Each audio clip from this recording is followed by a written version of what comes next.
Already கன்னை காணும் சீதாராம் தேடிக்கிட்டு இருப்பாரு. இந்த கன்னை யார் எடுத்திருப்பான்னு சொல்லி, ஜெயண்ணா கேஸில் இன்வால்வ் ஆன அந்த பசங்களை அடித்து விசாரிச்சுக்கிட்டு இருப்பாரு ஸ்டேஷனில் வச்சு. நீங்கள் தான் கன்னை எடுத்தால் கொடுத்துருங்கன்னு சொல்லி, சீதாராம் அடிக்கிற அடியில் இவனுங்க நான் எடுக்கவே இல்லை சார், நாங்கள் எடுத்து அந்த கன்னெலாம் எடுக்க போகிறோம்னு சொல்கிறப்ப சீதாராமுக்கு டென்ஷனாகி வெளியே போய் அவர் ரூமில் உட்காந்துருப்பாரு. அப்போ ஒரு ஃபோட்டோ இருக்கும். அந்த கண்ணாடி போட்ட வேணா வந்திருப்பானா, இந்த மாதிரி என் பையனை இவன் தான் சார் டார்ச்சர் பண்ணணும்னு சொல்லி ஒரு ஃபோட்டோ கொடுத்துருப்பான்.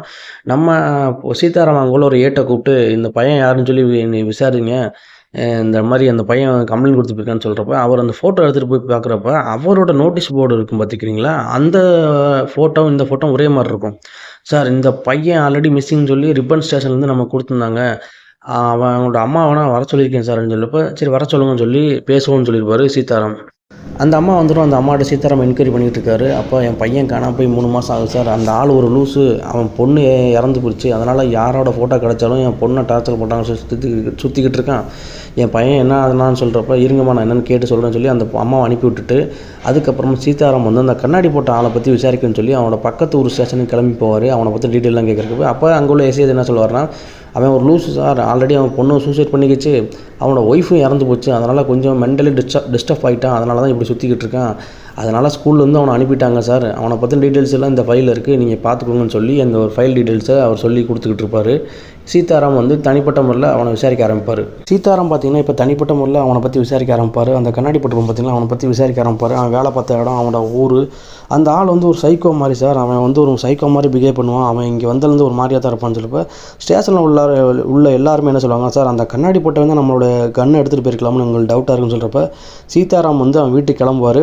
அந்த டைம் பார்த்திங்கன்னா நம்ம கண்ணாடி போட்டு வீட்டை காட்டிக்கிட்டு இருப்பாங்க. அவனோட பொண்ணோட லவ்வரும் அந்த வீட்டில் தனியாக இருந்துக்கிட்டு இருப்பாங்க. அதை அவன் பார்த்துருவான். பார்த்தது மட்டும் இல்லாமல் அந்த பொண்ணை அடித்து துன்புறுத்திக்கிட்டு இருப்பான். இந்த கண்ணாடி போட்டவன் அந்த பொண்ணை அடித்தது மட்டும் இல்லாமல் அவனோட லவ்வரையும் அடித்து கொன்றுவான். கத்தியால் குத்தி கொன்னே போடுவான். இது வந்து ஒரு மென்டல் இல்யூஷன். இது இவனுக்கு மட்டும் தான் நடக்கும். ஏன்னா இவன் வந்து கனவுல தான் இதெல்லாம் பண்ணுற மாதிரி நினச்சிக்கிட்டு இருப்பான். இந்த டைம் பார்த்திங்கன்னா நம்ம சீதாராம் வந்து இவன் வீட்டுக்கு வந்துடுவார். வந்து கதை தொட்டுறவர் உள்ளே வரலாமான்னு கேட்டு, வாங்க சார் வேணும், இந்த மாதிரி பக்கத்து வரைக்கும் வந்து என்கொயரி பண்ணிக்கிட்டு இருந்தேன் உங்கள் பொண்ணு விஷயமா தான், வாங்க பேசலாம்னு சொல்லிட்டு வீட்டுக்குள்ளே போகிறேன். எனக்கு கொஞ்சம் டீ வேணும், கொஞ்சம் டீ போட்டு தரீங்களான்னு சொல்கிறப்ப, சார் இந்த நான் டீ போட்டு கொண்டு வரேன்னு சொல்லிட்டு இந்த கண்ணாடி போட்டவன் உள்ளே போவான். இப்போ இந்த கண்ணாடி போட்டவன் டீ போட உள்ளே போன டயத்தில் பார்த்திங்கன்னா வீடை சர்ச் பண்ண ஆரம்பிப்பார். ஏன்னா இங்கே நம்மளோட காணாமல் போன கன்று எதுவும் இங்கே இருக்குமான்னு. அந்த டைம் பார்த்திங்கன்னா வீட்டில் ஒரே ஒரு ரூம் மட்டும் பூட்டின மாதிரி இருக்கும். அந்த ரூமை உடச்சி உள்ளே போய் பார்ப்பாரு. உள்ளே போய் பார்த்தா ஒரு டெட் பாடி இருக்கும். ஆஹா, நம்ம தேடிக்கிட்டு இருக்க சைக்கோ இவன் தான், ஊரில் உள்ள எல்லாத்தையும் கொல்றது இவன் தாங்கிறத சீதாராம் கன்ஃபார்ம் பண்ணிடுவார். இந்த டைம் பார்த்திங்கன்னா நம்ம கண்ணாடி போட்டவன் சீதாராமை பின்னாடி கண்ணால் சுட்டுருவான். இந்த டைம் பார்த்திங்கன்னா சீதாராமோட போலீஸ் டீம் வந்து உள்ளே இறங்கிடுவாங்க. உள்ளே இறங்கி இந்த கண்ணாடி போட்டோன்னா பிடிச்சிட்டு போயிடுவாங்க. இப்போ சீதாராமுக்கு பின்னாடி அடிபட்டுக்கனால அவரை ஹாஸ்பிட்டல் அனுப்பி வச்சுருவாங்க. ஹாஸ்பிட்டல் அனுப்பி வச்சு அவரை போய்கிட்டு இருப்பார்.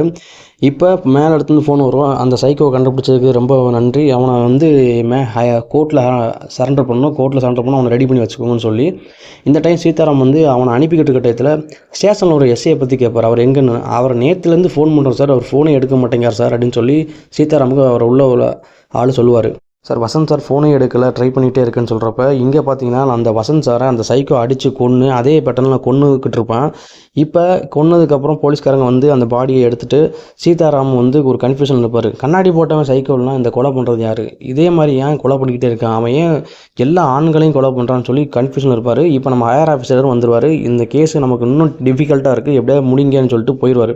ஏன்னா கதை ஸ்டார்டிங் ஃப்ளாஷ்பேக்கில் ஆரம்பிச்சிருக்கும்.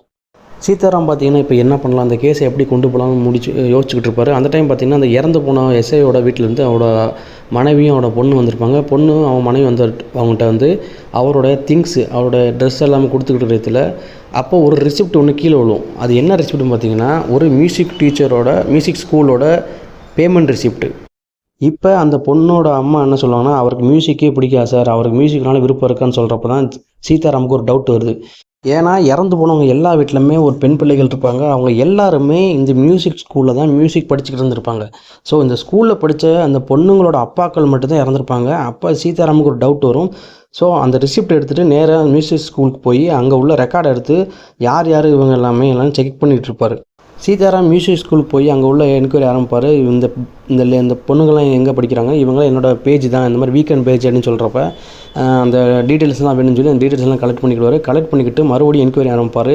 இப்போ அந்த இறந்து போயிருப்பாங்க பார்த்துருக்கீங்களா, அந்த ஸ்பாட்டுக்கெல்லாம் எல்லாத்தையும் அனுப்பி அங்கே ஏதாவது எவிடன்ஸ் கிடைக்கான்னு செக் பண்ண சொல்லியிருப்பார்.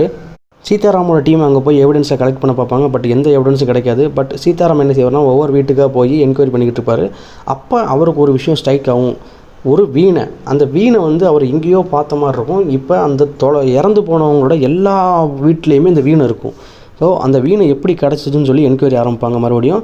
அப்போ எல்லாருமே என்ன சொல்லுவாங்க, எங்களுக்கு கீழே விழுந்து கிடந்துச்சு, என்னோடய வீட்டுக்கு வரப்போ என் வீட்டு பக்கத்தில் இருந்துச்சுன்னு சொல்லி எல்லா பொண்ணுங்களும் சொல்லுவாங்க. இப்போ நம்ம சீதாராமுக்கு இந்த வீணையை பார்த்தோன்னே ஒரு டவுட் வரும், இதை நம்ம எங்கேயோ பார்த்துருக்கோமேன்னு சொல்லி. அப்போ அவருக்கு ஒரு டவுட் என்னென்னா, இந்த கண்ணாடிக்காரன் கேஸை விசாரிக்காண்டி அந்த பக்கத்தூர் ஸ்டேஷன் போயிருப்பார் பார்த்தீங்களா, அப்போ ஒரு ஃபைல் கீழே விழுந்திருக்கும்.